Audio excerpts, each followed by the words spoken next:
So let's get into our event tonight. So we're here to celebrate the release of Black Enough.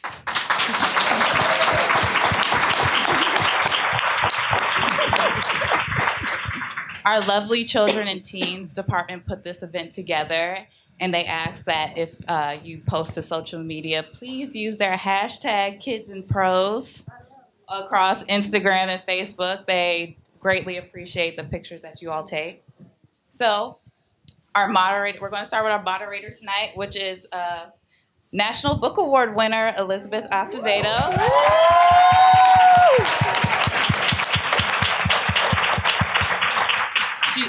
She's the author of The Poet X, and her new book, With the Fire on High, is due out in May, so look out for that. Our lovely editor of Black Enough tonight is Evie Zaloy.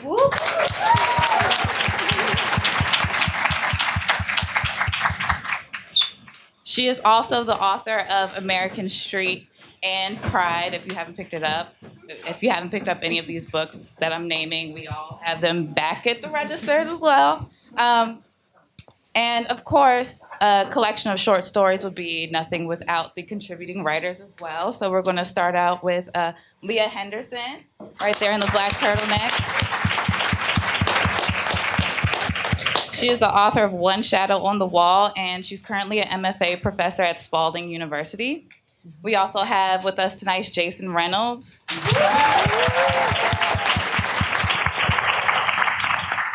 Who's published many works, but his latest works are the Track series, which he just finished up, and Long Way Down. And last but not least, we have Miss Renee Watson. She's the author of Piecing Me Together and the founder of the I2 Arts Collective. And now we're passing off to Miss Acevedo. Good evening, y'all good? We're tired. It's a Wednesday. Let's try this again. Good evening, y'all good? Yeah. Word. Okay, so I'm so excited to be here with this star-studded cast of amazing authors. I was so thankful when EB contacted me about moderating this conversation. I am lucky enough to call many of these folks friends, and I know that DC often gets overlooked on the tour stops of like the YA authors that are in this city that are holding it down. And so I am delighted to be able to pass the mic and hear from these folks as to what they were thinking when they wrote Black Enough and the stories that they wanted to tell within this collection. I'm going to tell you a little bit about the 4 stories that were written by the authors up here. And then we're going to pass the mic to Evie to just get a sense from her perspective as the editor. What was she looking for? And then I'm going to ask some more questions, and then we'll have a Q&A. Y'all could tell I was a former 8th grade teacher. I'm like, okay, here's a rundown, kiddos, right? I just want us all on the same page. So Ibi Zaloy's story actually closes the collection, and it's the story of Nigeria Jones. She is a young woman, 17 years old, who is raised within a very Black militant movement and is trying to think about what is the brand that her father has pushed forth about Black liberation, and what is her personal brand of freedom that she is searching for. From Leah Henderson, we have the story of Nivea, a young visual artist in her senior year at an elite prep school, where she is one of few Black students, and she is trying to think through how does she combat the prejudice and the perceptions of what her art can be, both within her school community, but also her family. From Renee Watson, we have the story of 2 sisters and an all-Black summer camp, right? Which is where I wanted to be. I was just like, put me in this summer camp because it sounds dope. And they're thinking about like, what is family? And what does it mean to protect one another, to have issues with one another that began long before either of them were born? And then from Jason Reynolds, we have the stories of 4 boys, Jamal, Big Boy, Flaco, and Randy, thinking about their ideal sandwich on a hot summer day, on a walk from the pool, and also thinking about the dreams that they know are right within their grasp, but also way too far away. And I'm gonna start with Evie. So Evie, paint for us the picture when you began thinking about Black Enough and conceptualizing this collection. What were you looking for? What did you want? What was the lack that you saw that maybe you were trying to speak towards?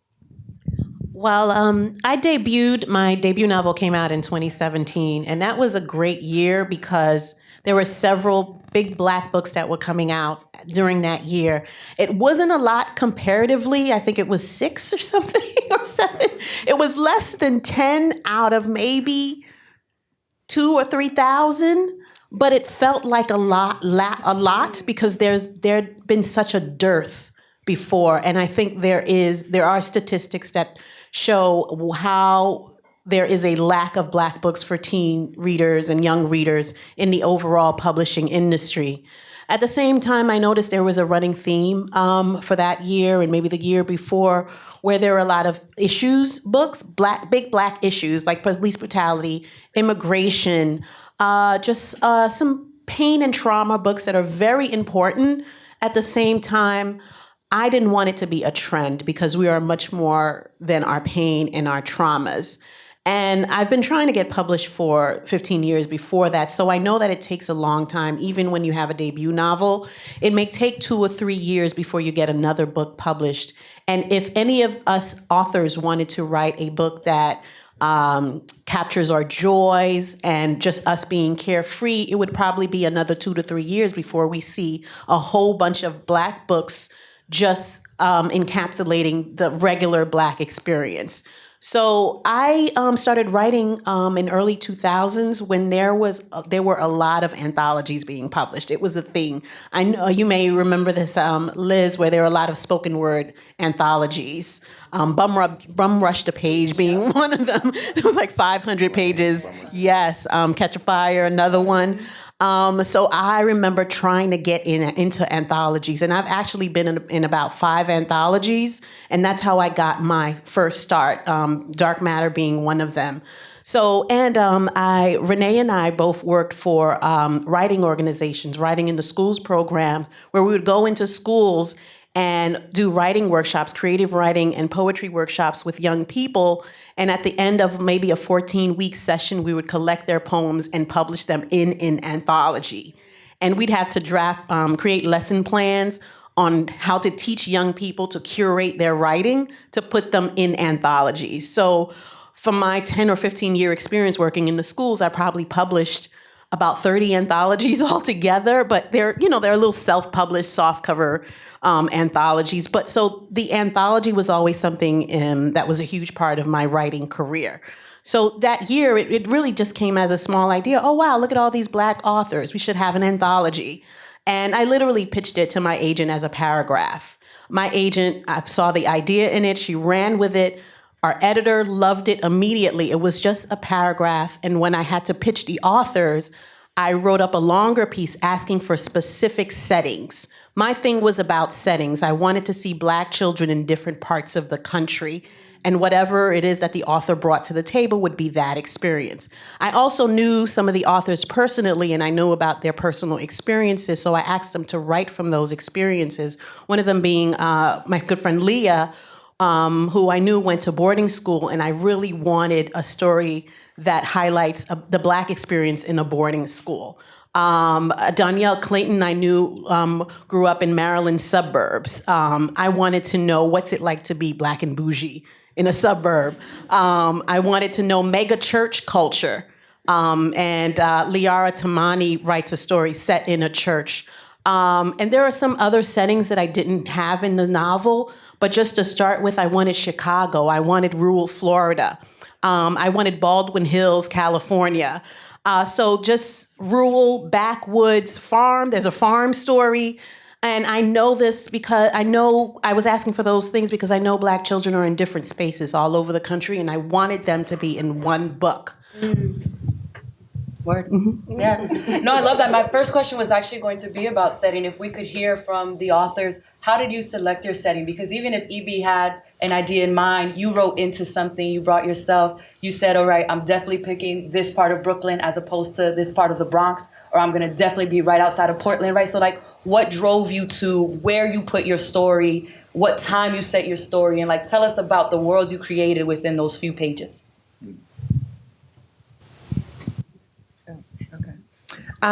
For me, in the boarding school experience that I was trying to replicate, so I went to a boarding school in Massachusetts. That's a very well-known boarding school. And for a lot of people, they can't even imagine what that world is like. And even being in that world, sometimes when I go back for reunion, I'm like, did we really have somebody that made crepes? Did we really, like, you forget some of the privileges that you had because they were every day.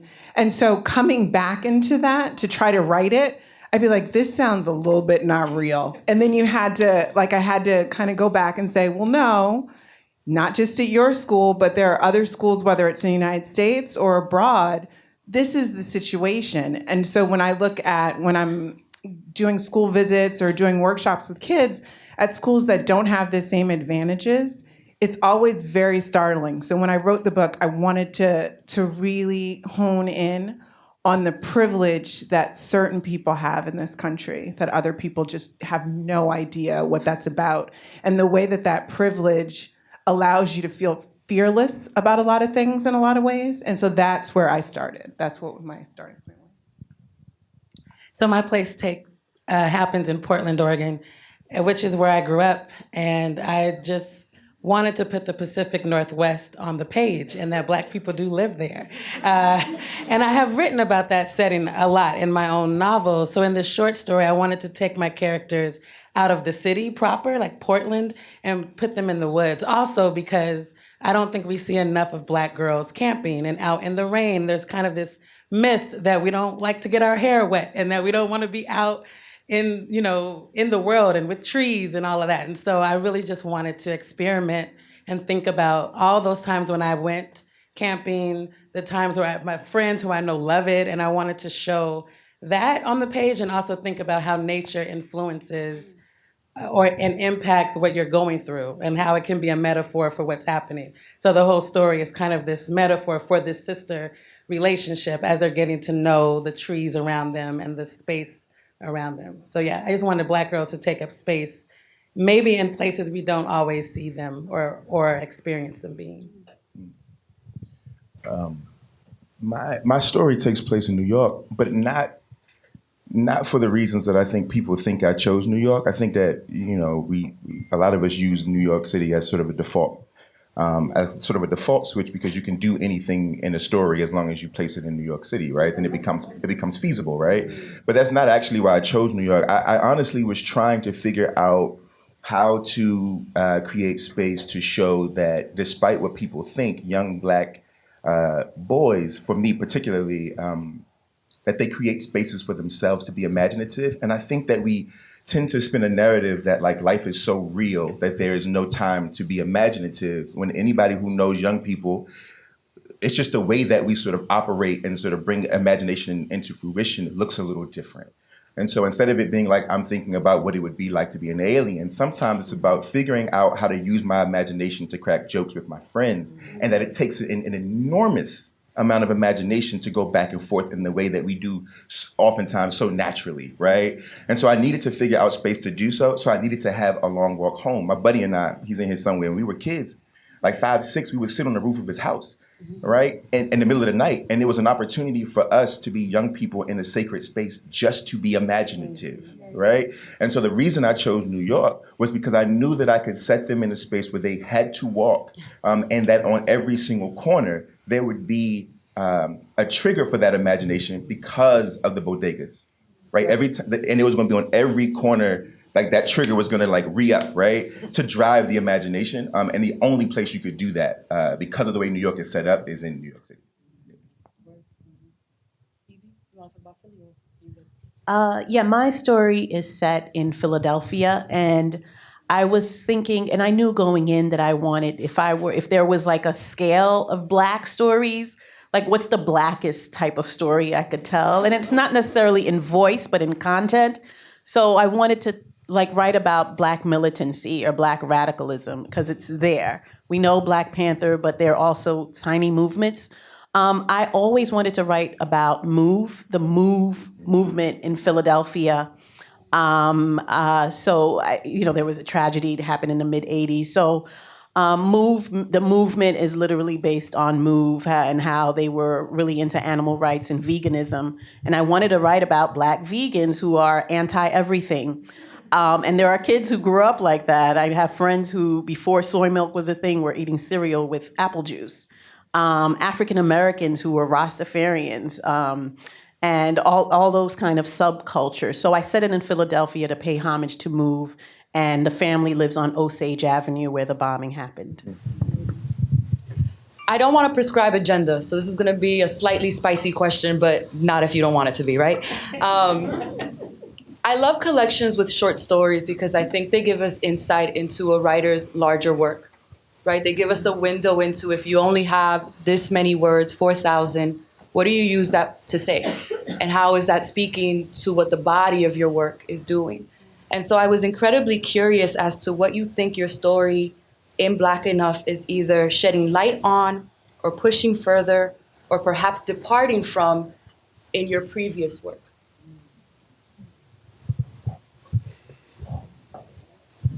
Mm-hmm. This is why she's a National Book Award Y'all winner. didn't bring me here to play. Look at those craft questions. Thank you, Liz. I'll get it started. For me, my story is, we have Black Lives Matter right now. I also think that while there's movements that are online that we see on the surface, there are still a lot of underground movements that are not for the white gaze. Also, I notice another, what I think is a dangerous thing happening with young people, at least in New York City. There are people who are vocal. I know there are a lot of young people listening to figures like Omar Johnson and Brother Polite. I don't know who knows what I'm talking about. Okay. But these are very problematic political figures who have a huge platform and a huge influence on young people. But they're operating sort of underground. And these sorts of movements usually sometimes rise to the surface and influence cultures in a way that we don't expect. Very much like, I'm a child of the 80s, very much like the 5%ers operated, or Hebrew Israelites.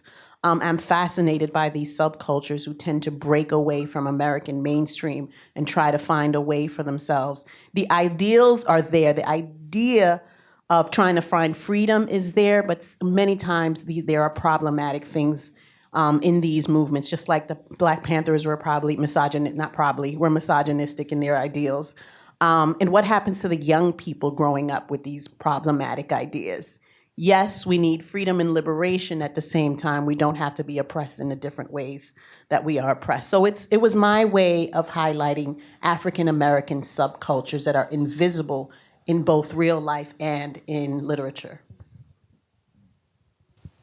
For me, so the detour, I stayed in Portland. Is it still on?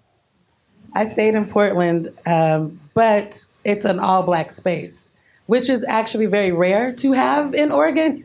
But I really wanted to, in all my other novels, Black characters are having to navigate their white city. And in this short story, I was able to just get all the brown girls together and take them on this retreat, and they get to exist without having to deal with, the white gaze of what's happening. So that was one thing that felt different for me. And again, just also thinking about all the intersections. So I wanted to have this, what does class look like within a family? There's a half-sister, and one of them is very wealthy, and you can tell she's showing up with nice suitcase and all these extra cool things, and her older sister is having to work this camp because she doesn't have money, right? So I wanted to explore class within a family and think about body image. That's always something that comes up for me. So centering big girls in spaces too was something that was important to me. And I was trying to just do that again in this space that, Black people know how to till the land. Like we know the outdoors, we know the ground and dirt, and get these girls out there thinking about their heritage and also thinking about their now. For me, in all my writing, I always look at where are the possibilities, for whether it's for my characters, for myself. Possibilities is a very big thing from when I was growing up in my family. It was always, we understand that every time you walk out the door, you're not always going to be told that you have possibilities. You're not always going to be shown that you have possibilities. But my parents would always make sure in every way that they could that they showed us our possibilities and the potential that we had. And so in all of my books, that's always at the forefront of my mind. that my characters get to explore the possibilities that are out there for them. So in this particular one, because it's an affluent Black girl at a boarding school, she has a number of possibilities that are very obvious that a lot of people don't have from the onset. But then I also wanted to explore from when I was growing up in this situation, my parents, I'd be getting ready to go out and my parents would stop me and they'd say, look in the mirror. Remember what you look like, because when you step out that door, everybody else is going to see that. They're not going to see anything else. You might step out of the same kind of car as your friends. You might do the exact same things as your friends, but there's a spotlight that's going to see that right there and is going to ignore all the rest. So you just remember that when you step out the door. We love you. And that on a daily basis, I needed to remember that, because every time I stepped out of the door in my community where there were only a few Black families at all, it was always, do you know Leah was over here doing this? Do you know Leah was doing that? And they would report to my parents. And so in my story, the possibilities for my character were very different than I usually populate in my other stories. But they were possibilities that she struggled with because she wanted a whole nother path in her life. Oh, I don't really feel like, for me, I just feel like this is a scene out of any of my other books. I think I typically try to write slice of life stories. Sans Long Way Down, right, which is sort of a very different and specific thing. But most of my stories, even if there is a moment of trauma, it usually comes at the very beginning of the story so that I can spend the next 200 pages showing normalcy. Right? It's like, all right, so that happened, and this person is still sort of going to live, like Ghost is going to go on to be this kid who is a adjusted kid who's having a good time with his new friends, right? Or Matt Miller is going to sort of meet this girl who's going to, you know, while his mom has passed away, he's going to live his life as a normal kid trying to figure out how to deal with that. Or, you know, all like in All American Boys, right? It happens in chapter 1. The rest of it is him just sort of trying to figure out how to get back to the middle, right? And so I don't, so it just felt very natural for me to just kind of like, yo, let's just normalize Black children, right? Like, let's just show them as they are. But the other thing about it was I wanted to, it's a story about sandwiches, right? Like, it's not like, you know what I'm saying? But it's also a story about creativity.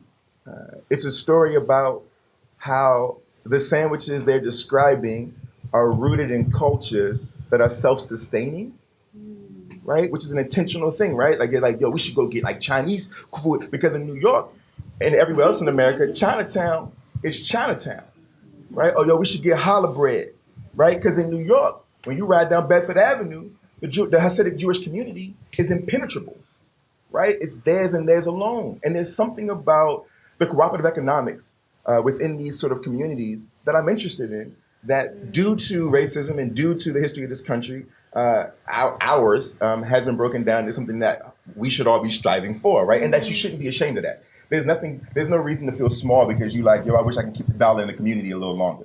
I don't, right? And so I'm trying to figure out how to have these young people have this conversation without having this conversation as they're walking home, imagining a sandwich rooted in the cultures that are self-sustaining, right? And then they get to the house and there's that moment of like, if you haven't read the book, I probably shouldn't spoil it. But there is that. But there's a moment where it's like, yo, the only difference between our children or who we are and everybody else is resource. Has nothing to do with our intellect, nothing to do with our imagination, nothing to do with our creativity, for sure, right? It has everything to do with resource, and yet we still gonna eat, and it's still gonna be good, right? And that's sort of the angle that I was coming from, you know, like.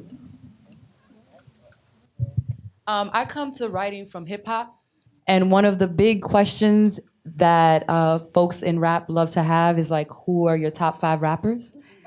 And so I wanted to think of like, how do I bring that into this space? And so I'm trying to think through like, who are the writers that you consider your canon? Who are the ancestors that you look to, who's their work, like you're in lineage of? Or who are contemporaries, or you're like, this is who I'm neck and neck with, who I'm trying to battle with, right? Like, who are the folks, loving battles, rap battles, love battles, right? But like, who do you look to when you are writing, when you are reading, when you are thinking about the stories that you are telling? So like your top 5 or your Mount Rushmore, or whatever metaphor you want, where's that at? Dead or alive. maybe futuristic. If you've like taught and you're like, this kid coming up is about to kill it, we could go there too.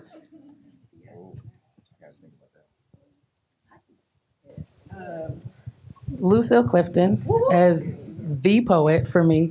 There's just something about the simplicity, but not really, right? She's so deceptive. You can think, oh, that's just a simple little poem, and they're mostly short, regular, everyday words, but the emotional impact is so heavy. And I feel like I've learned a lot about how to write simple sentences, but big topics, big things that I'm trying to, write about. So she's an example of that. Sandra Cisneros is a master of prose and poetry to me, and fearless in the topics she writes about. Gwendolyn Brooks with understanding form and making me love sonnets and things that I thought I didn't like, but read her work and was like, oh, I actually do enjoy these more formal ways of writing because of what she's saying in them.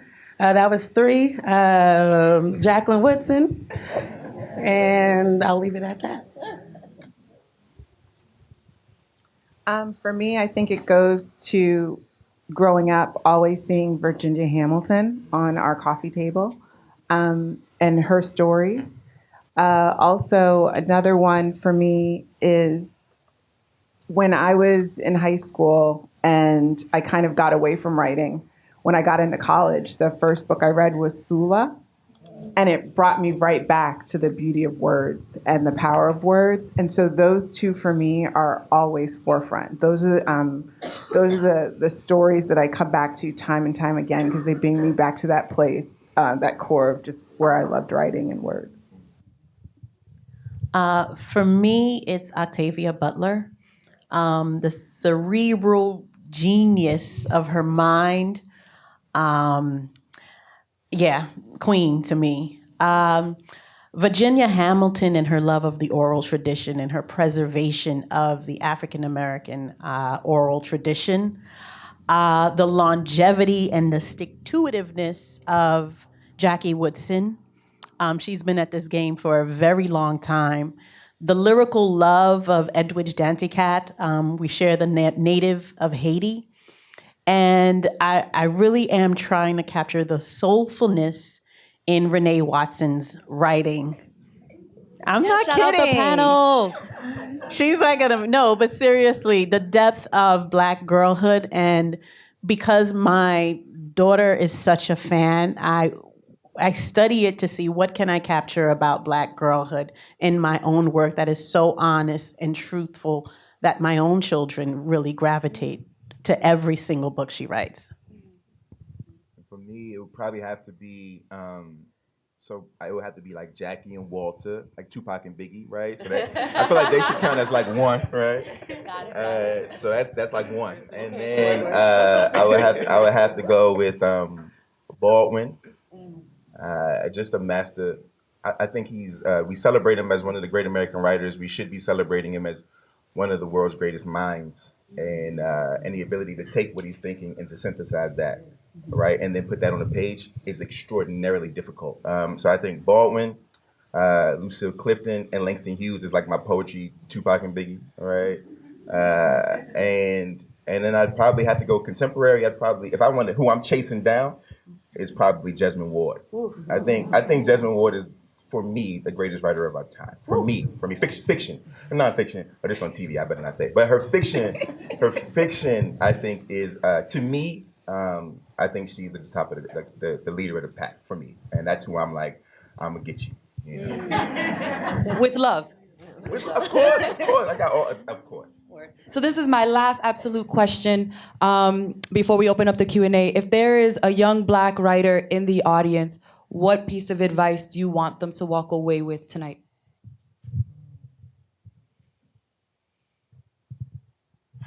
We write for young people as a teen, secretly writing in your journal. Maybe this is the first time you're seeing an author's panel. I can only imagine what young Liz wanted to hear. And so... I'll go. The greatest piece of advice that was ever given to me came from an editor, my first editor, when I was 21 years old. And I said, I don't know if I'm ever going to be able to write fiction. At the time I was writing poetry, which is my original discipline, like a lot of us, which is funny. Poetry was my discipline, and I was writing poetry for HarperCollins.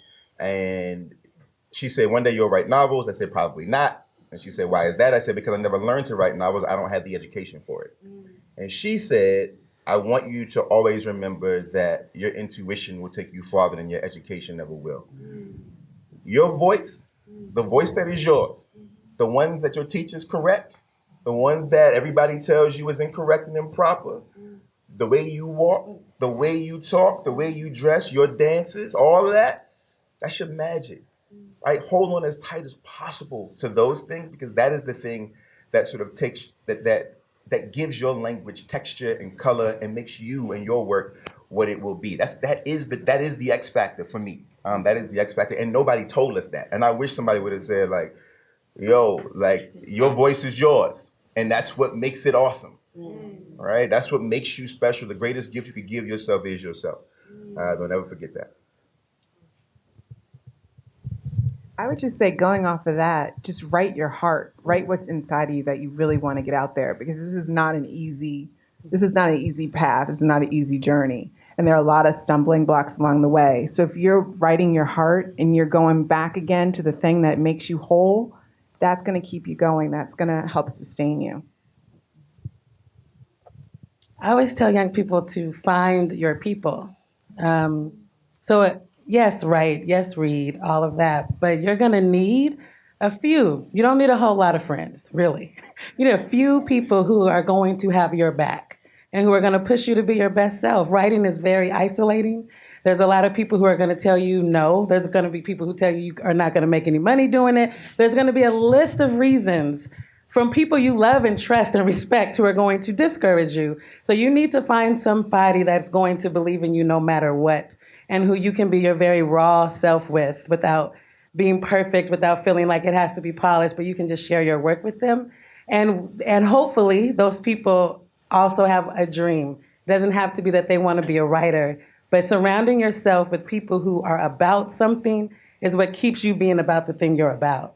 So just making sure that you have people in your life who are going to push you and keep you and nurture you and help heal you when things get rough will get you through anything, whether it's writing or whatever else is a goal for you. For me, I think to constantly ask yourself one question, and that is, what does this mean? To constantly look around and look for meaning in everything, because what that does is allow you to peel away at the layers and not always be at the 101 level. It's asking questions after questions after questioning. Question your questions, question your answers, because that'll make you become a deeper thinker, and your writing will have more depth and weight to it. Your words will be poetic because you're writing with symbolism in mind. I think metaphor is the greatest artistic power that you can have, when you can write in symbols, symbolic writing. That's what James Baldwin, I think a lot of the writers that we bring up here can understand the world from different vantage points because they ask big questions and tiny questions. Constantly question everything. Word. Thank you so much for answering my questions, and I'm excited to hear the audience questions. So since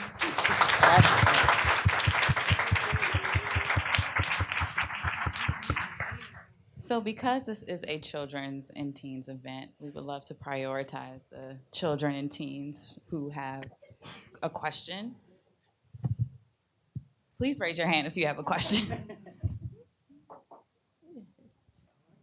Anybody want to break the ice? Don't come up to us after this over. I got a quick question for you.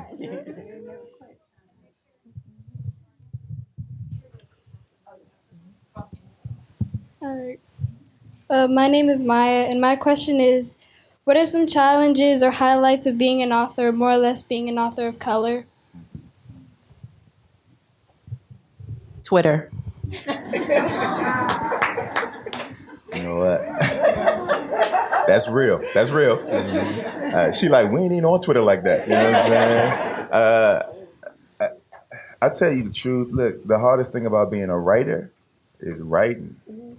It's hard. Oh, I tell everybody, look, you have to remember, every day you should, if you want to be a writer, you should ask yourself, Or you should remind yourself that easy and hard, whether it's easy or hard, is an irrelevant question. The only question that matters is, are you going to do it or are you not going to do it? Because it's always going to be hard.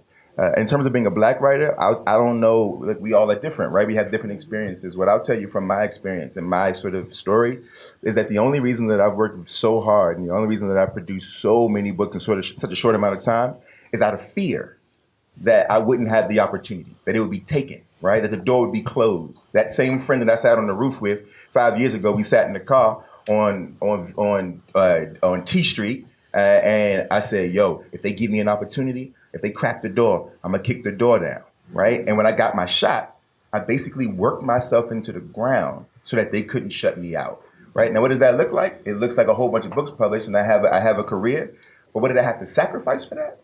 Time, family, mental health, physical health, things that I hope you never had to sacrifice. That's some of the struggle. Now, when I said Twitter, I meant how the challenges of being an artist and wanting time for yourself.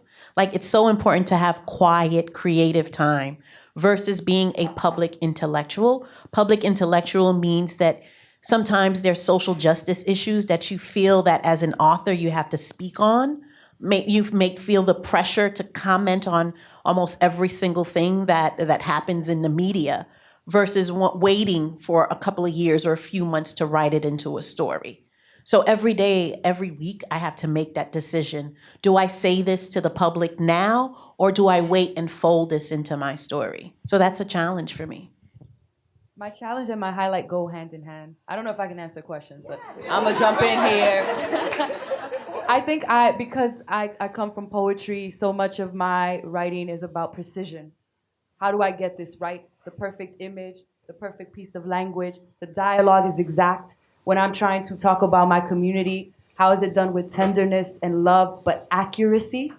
And there's such a fear there in trying to hold up an entire group of people correctly, right? Did I do it right? Did I get it right?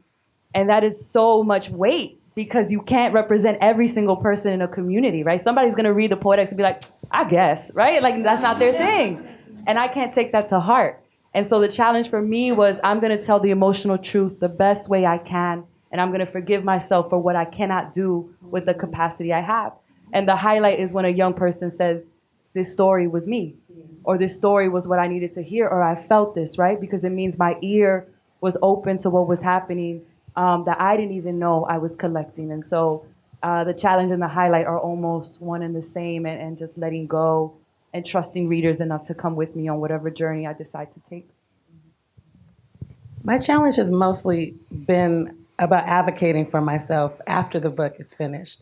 So that's covers, that's thinking about editing process and all of that, having to say, no, for real, this is reality for our communities. We're not all broken. It's not all sad.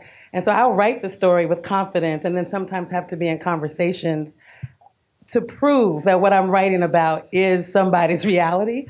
And then, wanting Black girls to look like Black girls on the cover has been the challenge of my career. With a lot of my books have been these really frustrating, painful conversations about making sure a dark-skinned Black girl with natural hair, who is also a plus-size girl, can be on a cover and not look sad and down and out, but be proud and confident is a conversation I'm constantly having, and it's something that I won't stop advocating for because I think it's important that characters look how they describe themselves and that we see our girls on covers in bold ways and not always downtrodden. I think I could echo almost everything that everybody has said about what my struggle is and what it's been. But another thing for me has been I've always been pretty aware of who I am or who I want to be. But in this space, I question it a lot more than I ever have in my life. And I think it's been one of those things where I've had to step back a number of times and say, Leah, you are okay. Do what you truly feel that you need to do, or speak to what you truly feel you need to speak about, and it will find its way whenever it finds its way. If it's not tomorrow, that's okay. As long as you continue to do the work that you need to do, don't worry about all that other stuff. But I think that for me has been one of my biggest challenges because it hasn't been something that I I really experienced before this. I was used to, you work hard, you do what you're supposed to do, you'll nail it. This business is not like that. This business is not like that at all. So that has been probably my hardest thing.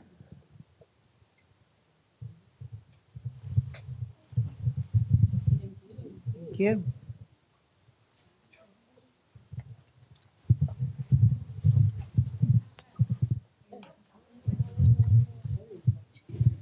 My name is Rihanna. Can we see your face, Rihanna?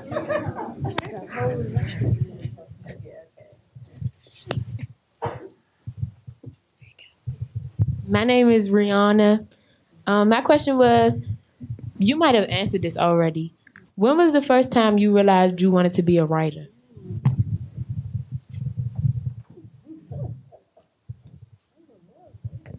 I wanted to be a rapper, and I thought, oh, y'all laugh. I was dead serious, right? Like, I was very serious. And I had a demo tape, and I had a producer. I was 12, and I was like, little Bow Wow, better watch out. And hip hop felt a little limiting for a young woman who was being told I had to write about certain things. And I think it just came from music. I grew up in a musical household. I grew up with storytellers. So for me, that was my instinct. The things I see around me, the questions I have that I don't know where to find answers for, I'm gonna write down, but it was in this musical form. And it wasn't until I got to high school and discovered a poetry club that I realized that that story could manifest in many different ways. But from the age of 8 to about 15, I was coming for Little Romeo and Little Mama and all these folks. And then the door was opened up as to what was possible. It was the same for me. And not me trying to come at Little Romeo or Little Bow Wow, but it was music. It was music. Books came much later for me. So for me, it was all about just like back when we could read liner notes. You know, I would go to the store, I would spend all my little money on my tapes, and I would come home and I would read the lyrics, and that was the thing, right? And then it's like, oh, look, there's poetry on the page, and no one ever told me, right? Like, how come nobody ever said Tupac was writing poetry, right? I mean, we knew that later, but how come nobody said Biggie or Nas or Big Daddy Kane or KRS-One or Salt and Pepper, MC Light? These people that we all grew up loving so much, they were all poets, except for they sounded more like me. And that was sort of my way in. For me, it was the spoken word movement in the late 90s while I was in college. This was the first time where I saw young people claiming a space and really vocalizing their feelings. So it was a huge thing. Slam poetry maybe started back then. I was there when Def Poetry Slam was doing auditions in New York. So it was a huge movement. And not only did we have to write poetry, you had to read a lot of books so that your poems had some intellectual depth in them. So I became an avid reader and a writer at the same time because of the spoken word movement of the late 90s.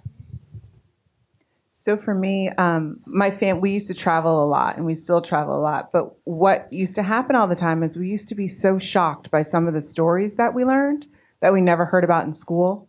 And I always used to wonder, well, what happened before that? Or what happened after that? And so that's when I'd start writing my stories, and then I'd turn them into plays. And my brothers and my cousins and I would act them out. We'd have musical accompaniments on the piano. And that's like where I started doing it, because I started seeing us doing all these things that we had never heard about before. So I fell in love with words and language at a very early age. My family didn't have a lot of money. So I would write poems as gifts for Christmas or my friends' birthdays, and I would be really embarrassed about that. And then people would come to me later and say, your poem moved me. I cried when I read it. Or I'm going to frame this and keep it forever. And I was like, what? My words have power? Are you like, something clicked in me that even though I didn't have money, I had wealth. I had something in my tongue that was powerful that could move you. And I was hooked on writing from that point on. And I knew that I would always be a writer. I did not know that I could be an author, that I could write full time and all of that. But by 7, I was already like filling up notebooks and putting on plays, like all of that kind of stuff. I was doing all through elementary, middle, and high school. All right. We have time for about 2 more questions.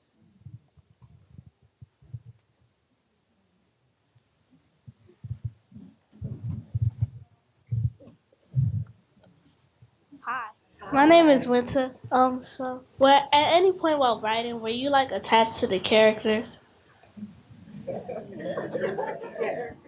Yes, my story is going to become a whole novel because I could not stop her story with the ending of the story.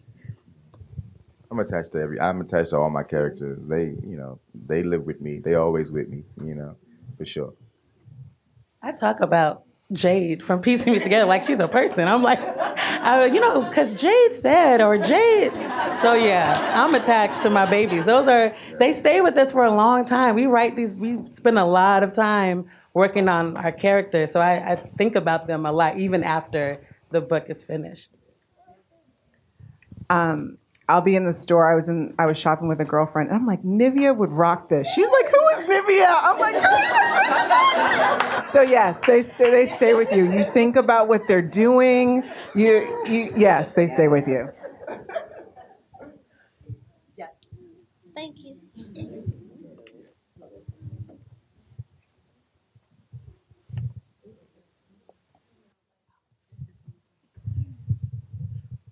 Hi, I'm Mia. And honestly, I grew up reading, so I'm an avid reader. And when I was 12, I found that I really loved to write. I love writing. But as I write, some of the things that I'm writing about may be about dating, or I'm also from the Latino community, so I'm writing about my community, women, I'm writing about feminism. And so all of these issues are things that I see within my community, but sometimes it's a little bit scary to think of the issues that you can take on. I mean, every day we see things in our daily reality that are challenging. And so then you spend hours writing, coming up with words to capture something on the page that you want to experience and share with the world. So I feel like writing is a really long process, And so does that mean the book is going to be really long? Like, are you just adding in all this stuff and you don't know? Like, I don't know. Like, how do you wordsmith it so that you get it down to something that's manageable? So I'm wondering for all of you, have you had that experience where how do you control your words or limit yourself because you think you got something really good? When do you stop?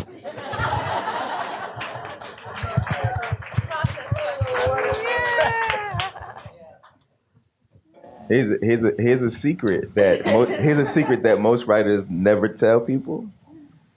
All of us, including your favorite writer, has editors. and so what we turn in, so trust me, all of us overwrite, right? It's a thing. All of us, for the most part, so many of us are doing the same thing. We turn in a hunk of a thing, right, that is a decent, hopefully, and there's someone else who says, close. But we can do without this, and this.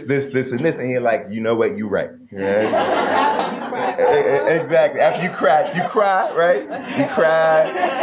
You have French fries. You have ice cream. You get upset. You get up. You bang on the table, and then you like, you know what? You probably got a point. You know what I'm saying? That's how it works. I think for me, it was helpful to realize that not everything has to be the same poem or the same story. That sometimes, especially when I was first writing, I thought this was all one poem, and then 50 pages later, I was like, oh, this is a long poem. Like, this is an epic. But it's because my mind was moving towards everything I wanted to get down. But when I went back and revised, I realized, oh, this is one piece of the poem.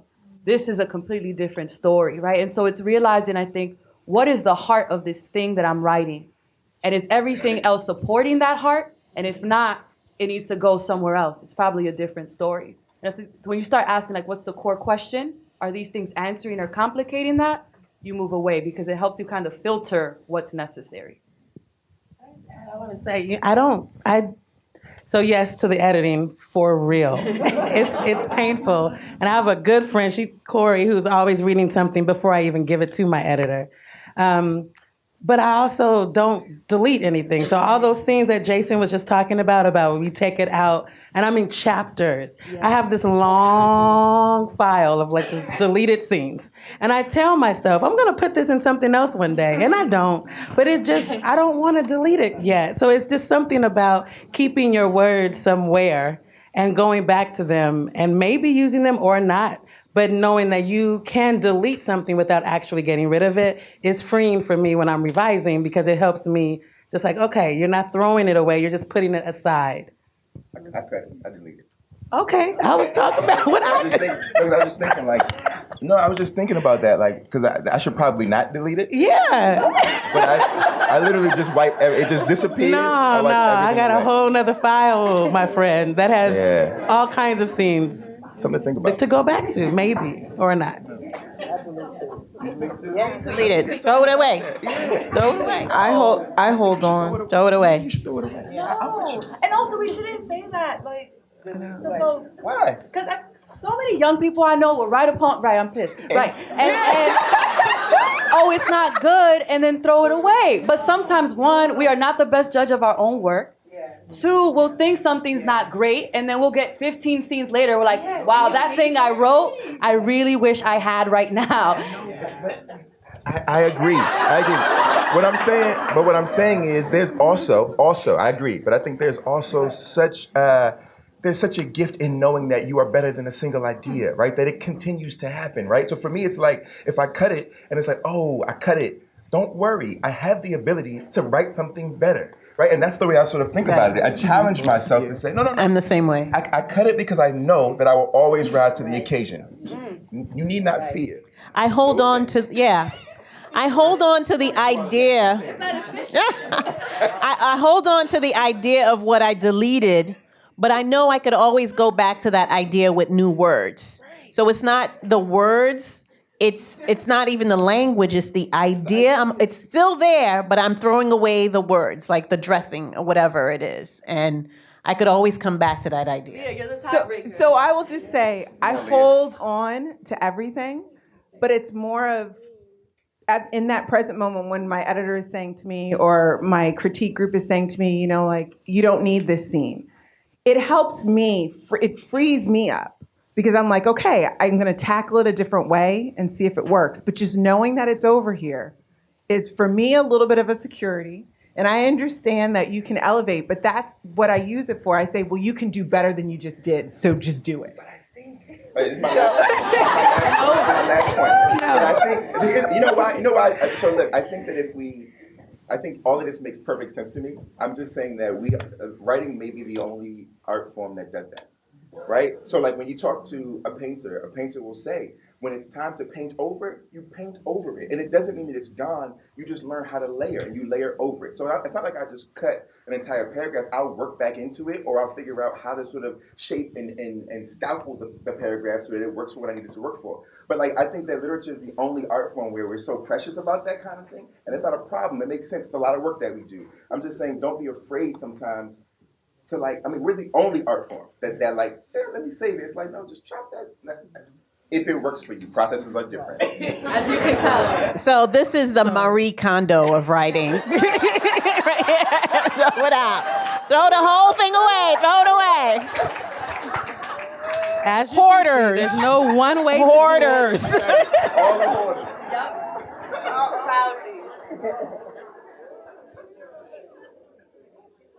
All right, so can we give our authors a round of applause?